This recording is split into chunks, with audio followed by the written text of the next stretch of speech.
अब शनि व्रत कथा सुने। एक समय स्वर्ग लोक में सबसे बड़ा कौन है, इस प्रश्नों को लेकर 9 ग्रहों में वाद विवाद हो गया। विवाद इतना बढ़ा कि परस्पर भयंकर युद्ध की स्थिति बन गई। निर्णय के लिए सभी देवता देवराज इंद्र के पास पहुँचे और बोले, हे देवराज, आपको निर्णय करना होगा कि हम में से सबसे बड़ा कौन है। देवताओं का प्रश्न सुनकर देवराज इंद्र उलझन में पड़ गया। इंद्र बोले, मैं इस प्रश्नों का उत्तर देने में असमर्थ हूँ। हम सभी पृथ्वी लोक में उज्जैनी नगरी में राजा विक्रमादित्य के पास चलते हैं। देवराज इंद्र सहित सभी ग्रह देवता उज्जैनी नगरी पहुँचे। महल में पहुंचकर जब देवताओं ने उसने अपना प्रश्न पूछा तो राजा विक्रमादित्य भी कुछ देर के लिए परेशान हो उठे, क्योंकि सभी देवता अपनी अपनी शक्तियों के कारण महान थे। किसी को भी छोटा या बड़ा कह देने से उनके क्रोध के प्रकोप से भयंकर हानि पहुंच सकती थी। अचानक राजा विक्रमादित्य को एक उपाय सूझा और उन्होंने विभिन्न धातुओं स्वर्ण, रजत, चांदी, कांसा, तांबा, सीसा, रंगा, जस्ता, अब्रक, लोहे के 9 आसन बनवाए। धातुओं के गुणों के अनुसार सभी आसनों को एक दूसरे के पीछे रखवा कर उन्होंने देवताओं को अपने अपने सिंहासन पर बैठने को कहा। देवताओं के बैठने के बाद राजा विक्रमादित्य ने कहा, आपका निर्णय तो सवाय हो गया। जो सबसे पहले सिंहासन पर विराजमान है वही सबसे बड़ा है।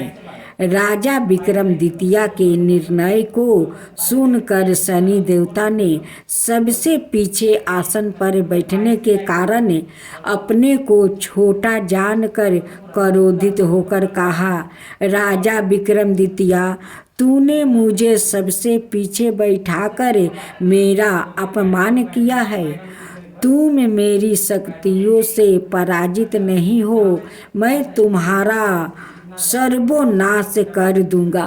शनि ने कहा, सूर्य एक राशि पर है 1 महीने, चंद्रमा 2.25 महीने, मंगल 1.5 महीने, बुध और शुक्र 1 महीने रहता है, बृहस्पति 13 महीने रहते हैं। लेकिन मैं किसी राशि पर 7.5 बरस 7.5 तक रहता हूँ। बड़े बड़े देवताओं को मैंने अपने प्रकोप से पीड़ित किया है। राम को 7.5 के कारण ही वन में जाकर रहना पड़ा और रावण को 7.5 के कारण ही युद्ध में मृत्यु का शिकार बनना पड़ा। राजा, अब तू भी मेरे प्रकोप से नहीं बच सकेगा। इसके बाद अन्य ग्रहों के देवता तो प्रसन्नता के साथ चले गए, परंतु शनिदेव बड़े क्रोध के साथ वहाँ से विदा हुआ। राजा विक्रमादित्य पहले की तरह ही अन्याय करते रहे। उनके राज्य में सभी स्त्री पुरुष बहुत आनंद से जीवन यापन कर रहे थे। कुछ दिनों ऐसे ही बीत गया। उधर शनि देवता अपने अपमान को भूले नहीं थे।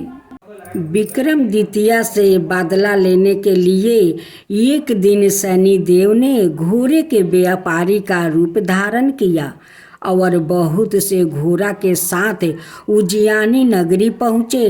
राजा विक्रमादित्य ने राज्य में किसी घोड़े के व्यापारी के आने का समाचार सुना तो अपने अश्वपाल को कुछ घोड़े खरीदने के लिए भेजा। घोड़े बहुत कीमती थे। अश्वपाल ने जब वापस लौट कर इस संबंध में बताया तो राजा विक्रमादित्य ने सवाई आकर एक सुंदर शक्तिशाली घोड़े को पसंद किया। घोड़े की चाल देखने के लिए राजा उस घोड़े पर सवार हुए तो वो घोड़ा बिजली की घाटी से दौड़ पड़ा। तेजी से दौड़ता घोड़ा राजा को दूर एक जंगल में ले गया और फिर राजा को वहां गिराकर जंगल में कहीं गायब हो गया। राजा अपने नगर को लौटने के लिए जंगल में भटकने लगा, लेकिन उन्हें लौटने का कोई रास्ता नहीं मिला। राजा को भूख प्यास लग आई। बहुत घूमने पर उसे एक चरवाह मिला। राजा ने उसे पानी मांगा। पानी पीकर राजा ने उस चरवाह को अपनी अंगूठी दे दिया। फिर उसे रास्ता पूछ कर वो जंगल से निकल कर पास के नगर में पहुंचा। राजा ने एक सेठ की दुकान पर बैठकर कुछ देर आराम किया। उस सेठ ने राजा से बातचीत की तो राजा ने उसे बताया कि मैं उज्जैनी नगरी से आया हूँ। राजा के कुछ देर दुकान पर बैठने से सेठ जी की बहुत बिक्री हुई। सेठ ने राजा को बहुत भगवान समझा और खुश होकर उसे अपने घर भोजन के लिए ले गया। सेठ के घर में सोने का एक हार खूंटी पर लटका हुआ था। राजा को उस कमरे में छोड़कर सेठ कुछ देर के लिए बाहर गया। तभी एक आश्चर्यजनक घटना घटी। राजा के देखते देखते सोने के उस हार को खूंटी निगल गई। सेठ ने कमरे में लौट कर हार को गायब देखा तो चोरी का संदेह राजा पर ही किया, क्योंकि उस कमरे में राजा ही अकेला बैठा था। सेठ ने अपने नौकरों से कहा कि इस परदेशी को रस्सियों से बांधकर नगर के राजा के पास ले चलो। राजा ने विक्रमादित्य से हार के बारे में पूछा तो उसने बताया कि उसके देखते ही देखते खूंटी ने हार को निगल लिया था। इस पर राजा ने क्रोध होकर चोरी करने का अपराध में विक्रमादित्य के हाथ पांव कटवाने का आदेश दे दिया। राजा विक्रमादित्य के हाथ पांव काटकर उसे नगर की सड़क पर छोड़ दिया गया। कुछ दिन बाद एक तेली उसे उठाकर अपने घर ले गया और उसे अपने केलू पर बैठा दिया। राजा आवाज देकर बैलों को हाँकता रहा। इस तरह तेली का बैल चलता रहा और राजा को भोजन मिलता रहा। शनि के प्रकोप की 7.5 पूरी होने पर वर्ष ऋतु प्रारंभ हुई। राजा विक्रमादित्य एक रात मेघ मल्हार गा रहा था कि तभी नगर के राजा की लड़की राजकुमारी मोहिनी रथ पर सवार उस तेली के घर के पास से गुजरी। उसने मेघ मल्हार सुना तो उसे बहुत अच्छा लगा और दासी को भेजकर गाने वाले को बुला लाने को कहा। दासी ने लौट कर राजकुमारी को अपंग राजा के बारे में सब कुछ बता दिया। राजकुमारी उसे मेघ मल्हार से बहुत मोहित हुई और उसने सब कुछ जानकर भी अपंग राजा से विवाह करने का निश्चय कर लिया। राजकुमारी ने अपने माता पिता से जब यह बात कही तो वो हैरान रह गई। रानी ने मोहिनी को समझाया, बेटी तेरे भाग्य में तो किसी राजा के रानी होना लिखा है, फिर तू उस अपंग से विवाह करके अपने पाँव पर कुल्हाड़ी क्यों मार रही है। राजकुमारी ने अपनी जिद नहीं छोड़ी। अपनी जिद पूरी करने के लिए उसने भोजन करना छोड़ दिया और परण त्याग देने का निश्चय कर लिया। आखिर राजा रानी को बेबस होकर अपंग विक्रमादित्य से राजकुमारी का विवाह करना पड़ा। विवाह के बाद राजा विक्रमादित्य और राजकुमारी तेली के घर में ही रहने लगे। उसी रात सपने में शनि देव ने राजा से कहा, राजा, तूने मेरा परपोक देख लिया। मैंने तुम्हें अपना अपमान का दंड दे दिया है। राजा ने शनि देव से क्षमा करने को कहा और प्रार्थना की, हे शनि देव, आपने जितना दुख मुझे दिया है अनाय किसी को ना देना। शनि देव ने कुछ सोचकर कहा, राजा, मैं तुम्हारी प्रार्थना स्वीकार करता हूँ। जो कोई स्त्री पुरुष मेरी पूजा करेगा, शनिवार को व्रत करके मेरी व्रत कथा सुनेगा, उस पर मेरी अनुकंपा बनी रहेगी।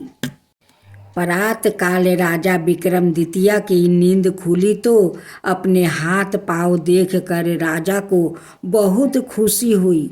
उसने मन ही मन शनि देव को प्रणाम किया। राजकुमारी भी राजा के हाथ पांव सही सलामत देखकर आश्चर्य में डूब गई। तब राजा विक्रमादित्य ने अपना परिचय देते हुए शनि देव के परपोक की सारी कहानी सुनाई। सेठ को जब इस बात का पता चला तो दौड़ता हुआ तेली के घर पहुंचा और राजा के चरणों में गिर कर क्षमा मांगने लगा।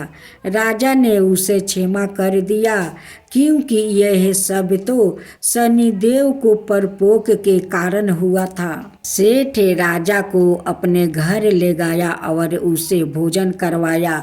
भोजन करते समय वहाँ एक आश्चर्यजनक घटना घटी।